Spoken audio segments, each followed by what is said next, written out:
There you go. Okay. All right. So, number of things I want to talk about today. I'm going to bring this to the top of here. We're going to talk about the personal brand assignment. We're going to talk about the resume assignment.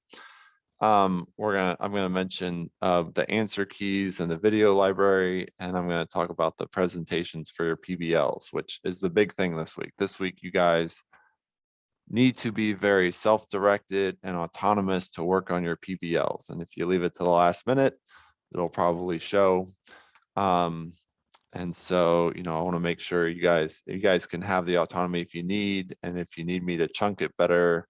Well, I haven't kept up as well as I would have liked to, but I'm hoping you guys as seniors can handle this autonomously, and reach out for help when you need help. Okay.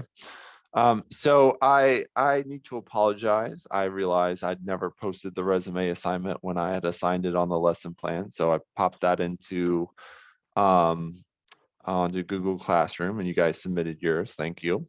And then I never posted the personal brand, which I talked about on Tuesday. So I posted that. And so take a minute to do the personal brand. It's very short. I don't think it's worth spending a lot of time on. The test is only math, so there's really not a lot of these soft skills and these career things that we're talking about. The test review is posted, and so if you go to Google Classroom, you guys can see. First off, you guys can see my screen, right? Yes, you guys can see my screen. You'll see the study guide for the exam right here.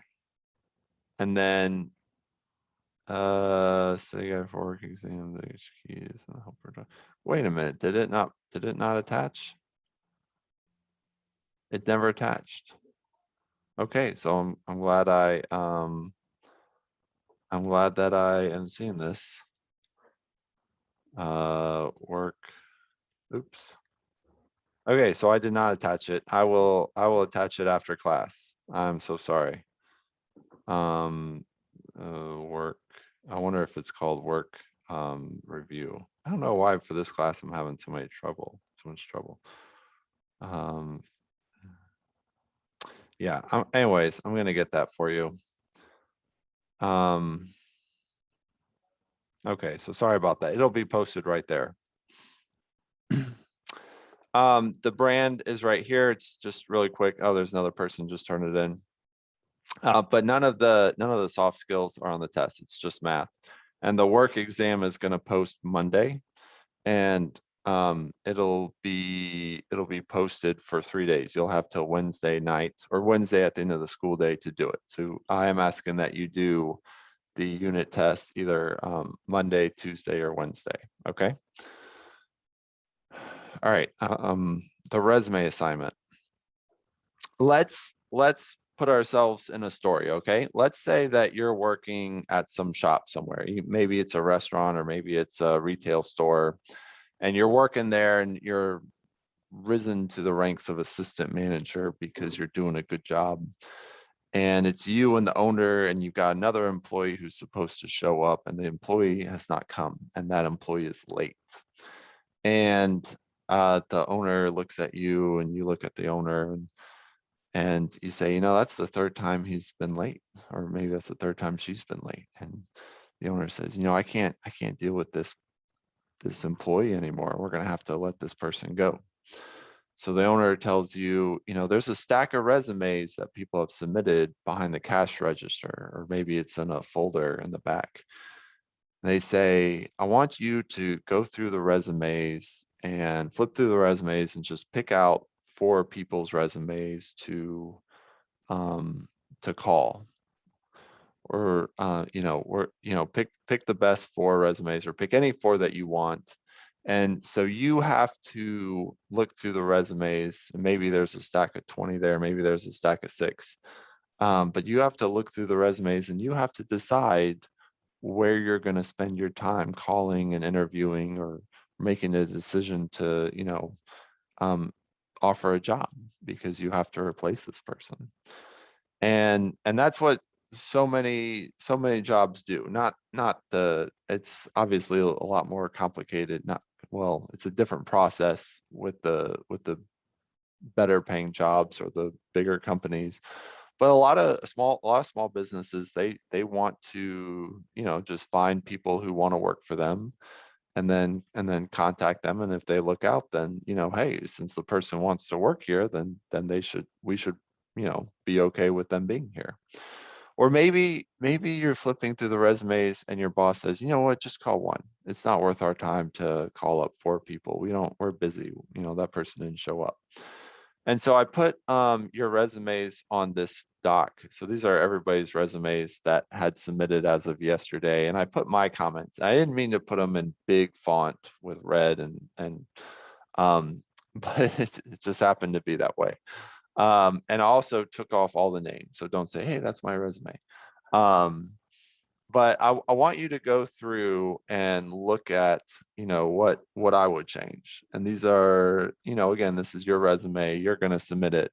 But this is me looking at the resume, and I would say like, hey, watch this word, or hey, I would bring this up one line. So for example, if you have awards, like this person lists awards in A, if you haven't won any awards, you really don't want to point out that you haven't won any awards. Find something else to put there, like find interests or hobbies. Find something that you like to do or about that you can share, so that they get to know you. So, maybe when you go and you are looking at the resumes, you see a name and you see a phone number, but maybe you see, hey, this person really likes off-road sports, and so I like off-road sports, or I think this would be interesting. There's arrows. You see these little arrows over here. That means that that should be brought up. I think that when you name your school or you name your job company, that should be on the same line as the date. The date and the job company should be on the same line. Okay. And so, not only do I want you to look at yours, but I want you to look at other people so that you can get an idea. And what I'm going to do is I'm going to go and I'm going to change the points on the resume. So the resume is 20 points. If you submitted a resume, you got 20 points pretty much. And I'm going to change it to 30 points. So I want you to go back and spend a little bit of time making your resume look a little bit better. You can take my suggestions. And I want you to fix up your resume a little bit nicer and resubmit it. And when you resubmit it, you make it look a little bit better, I'm going to give you 10 more points. So I'm going to make it out of 30 points. Okay. All right. Any questions on that? Okay. So hopefully that's clear. Now, just looking at this, like, which one would you hire? Like if you were behind the cash register and you had to make one phone call, here's 1, 2, and ignore the red. Please ignore the red. I'm sorry, I marked it off in red. So just look at the resume. But like, here's something with just 1 experience and education. And then here's one with, hey, I've got skills and abilities and extracurricular activities. And this is really similar to that. Here's one with a little bit different formatting. Hey, this person puts on there, they're flexible, works well with others. This one, here's one. Okay, so, hey, 2-time USA national gymnastics team, or cheerleading team, sorry. And then here's the last one.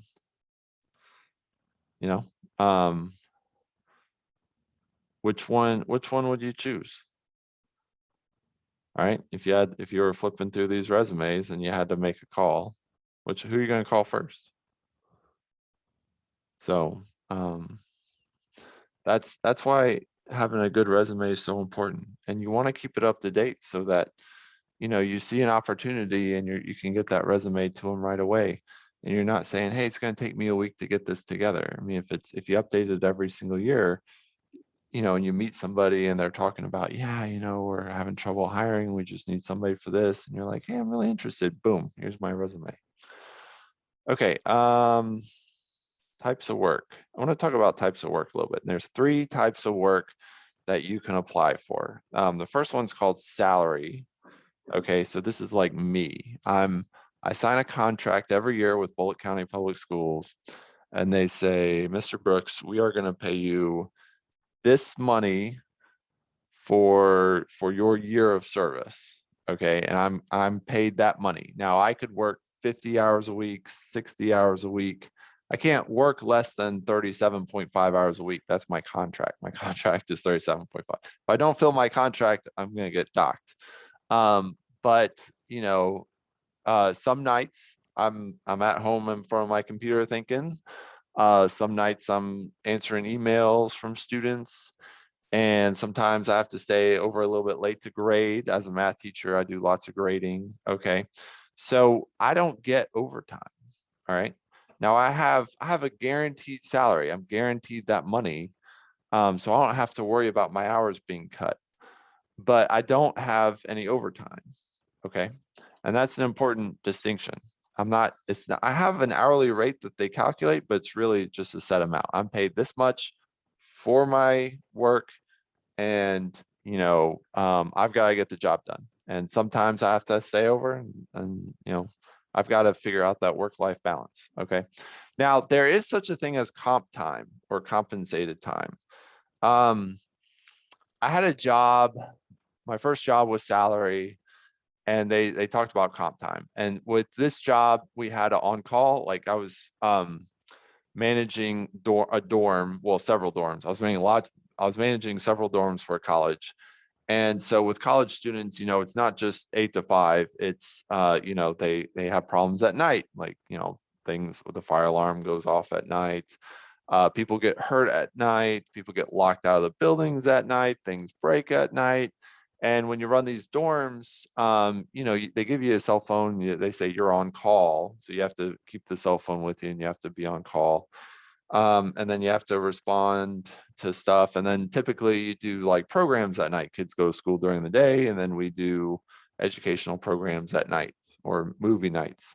And they said, well, if you work like Thursday night, then you can take some comp time the next week because you worked over your 40 hours.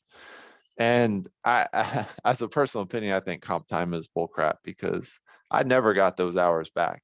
And there's no legal recourse I could ever have for those hours. I didn't, when I work over 40 hours a week, I do not get paid for that.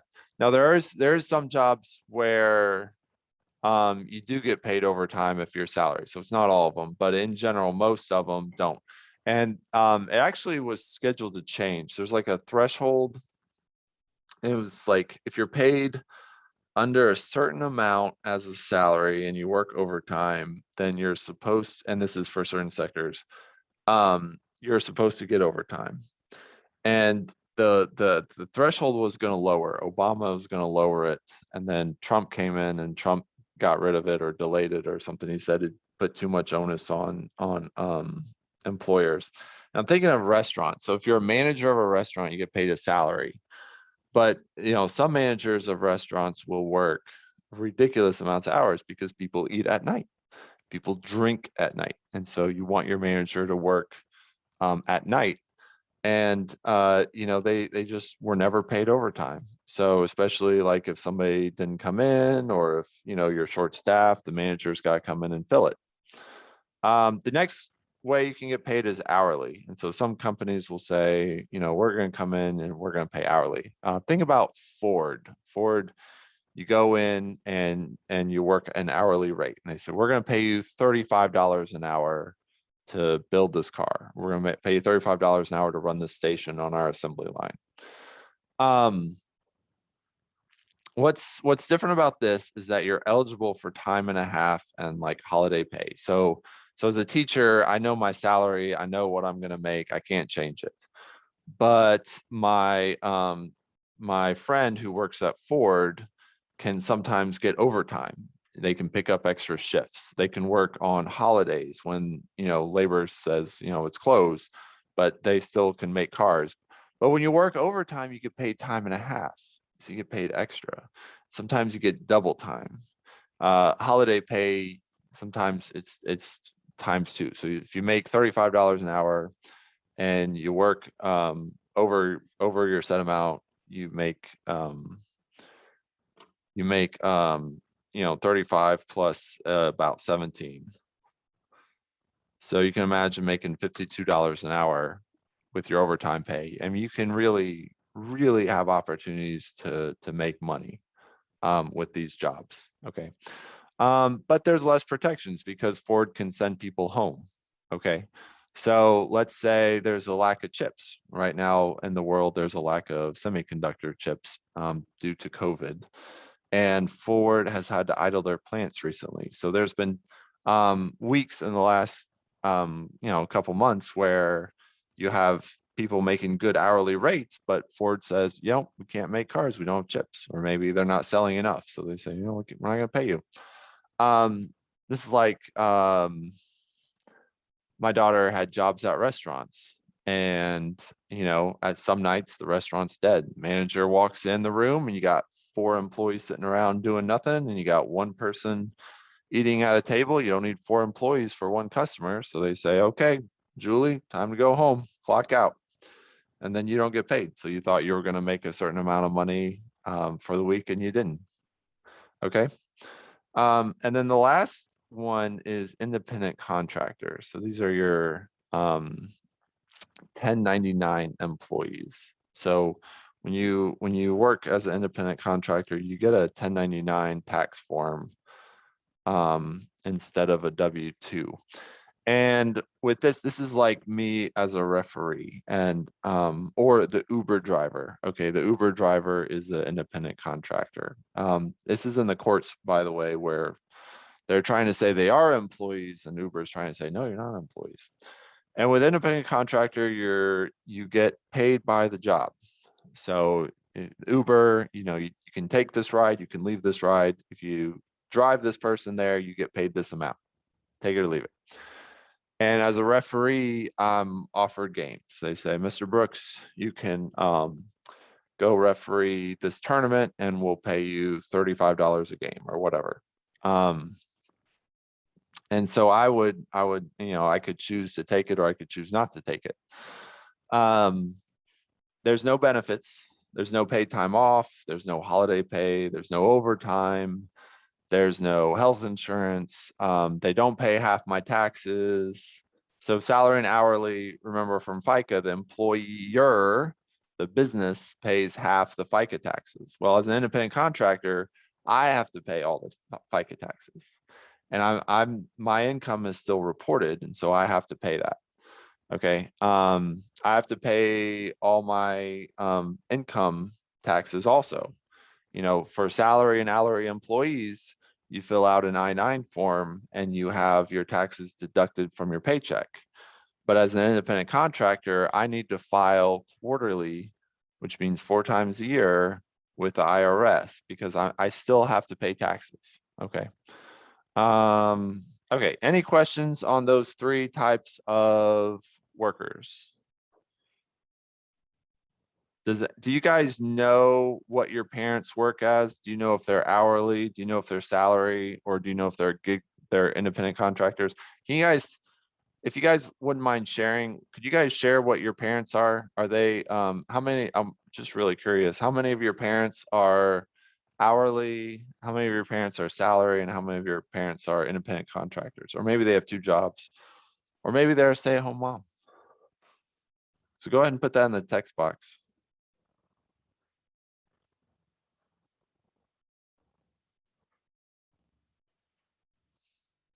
My mom makes commission. Okay.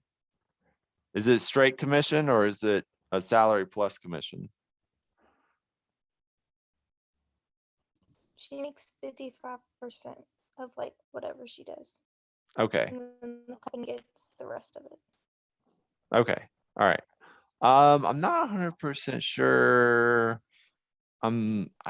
I'm sure that's treated like they would file taxes. And do you know if she gets like paid?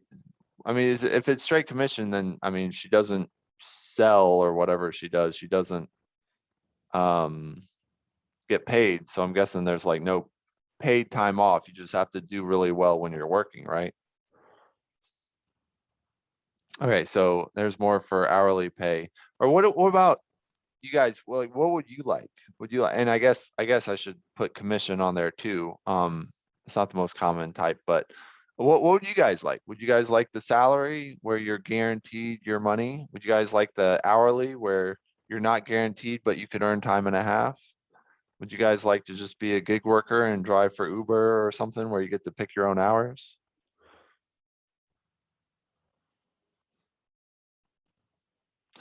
Type that in the comment box what you would prefer.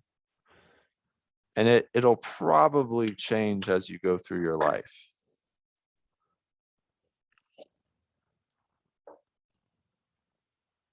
No comments? No thoughts on it? Prefer hourly? Okay, prefer hourly. Time and a half. I would want hourly. Okay. And I'm guessing this is money, is it not? Where you can make more. I'm very risk averse, which means I don't like to take risks. And hourly, you can make more money, but the risk of somebody saying, you know, we just don't need you very much this week, just makes me feel a little bit more uncomfortable. And so I've always preferred salary just to know what I'm going to make. So it's just a little easier for my brain and I don't have to worry about it. And I mean, I do get jealous sometimes of my sister-in-law is a nurse, and she talks about all the time, like, oh yeah, I picked up this shift, time and a half, and oh, I took the weekend shift and I got paid 1.25 or holiday pay, which worked Thanksgiving, she made double. And I mean, if you double your hourly earnings, it's really good. So, but me personally, I've preferred salary. But there's nothing wrong with either one. And what else was there? Presentations, answer keys. Okay. All right. So I want to point out the answer keys right here. Let's see. Class materials. I think I already closed it, right? So we're just going to do two more things real quick. Okay, so the video library link is now working, where you guys can click on the video library and there's videos of some of our assignments. So like first job assignment, mean versus median assignment.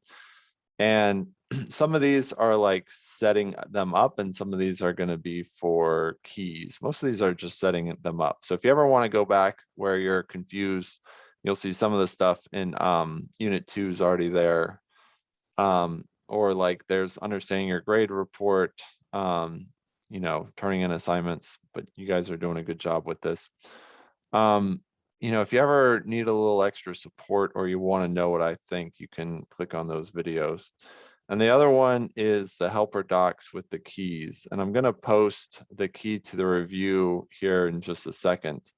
But the mean versus median assignment, you guys can see my answers.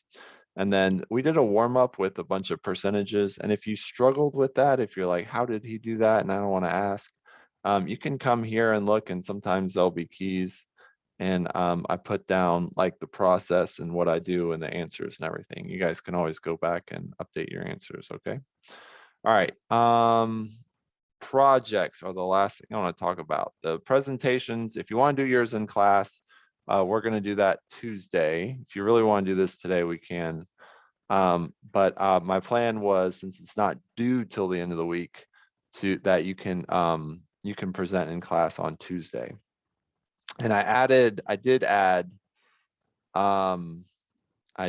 add something for you right here, how to create a great presentation. So if you're doing it on slides, and I did talk about in this video, this is the video right here, I do talk about how you want to talk over your slides so you can get that guidance. But you know, some of it is the basics. Like, I don't want you to read your slides. Your audience can read. You do want to, like, you know, use visuals and tell a story and add a value. Like, so, you know, as opposed to someone just looking at the slides, what can you add as a speaker? How can you make it better? And then, you know, some good advice would be, when you're making a recording of yourself, is to not feel bad about trying it again. And so you're going to do it once, and you're going to do it. You're going to do it. And every time you do it after that, you're going to do it better. So typically when I make my videos, I'll do it once, and then I'll throw it away, and I'll start all the way over. And that can be really hard for some people. But it can really, you'll be surprised at how much better you can say things after you've taken the time to practice. Okay. So I really want to encourage you, when you're making your presentations, to do it once, and then throw it away and see if you can do it again. Or you can not throw it away and do it again and see if you do it better. You know, really take your time and see how well you can speak. Because when you guys get out in the workforce, you will probably have a job where you have to present or teach, or you know, give presentations, you know, share what you know. And this is a great product. This would be a great thing you can share with someone, to say, look, I did this. This is a presentation I did. I did research, and then I put it together in a summary, and then I presented my summary. And that's a really good product to have. And it's a really good, I mean, it's really good practice for what a lot of jobs are. Not all jobs, but I think it's really good. Okay, I'm just going to ask, did anybody want to present today? I'm going to guess no. Okay, so Tuesday, you can either send your presentation as a YouTube link or as a Screencastify link into Google Classroom. So you'll attach it into this, or you can do it in class on Tuesday. Okay. All right. Does anybody have any thoughts, feedback, or questions on the PBL?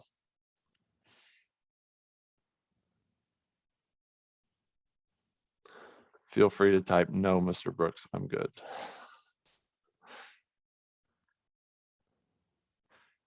Okay.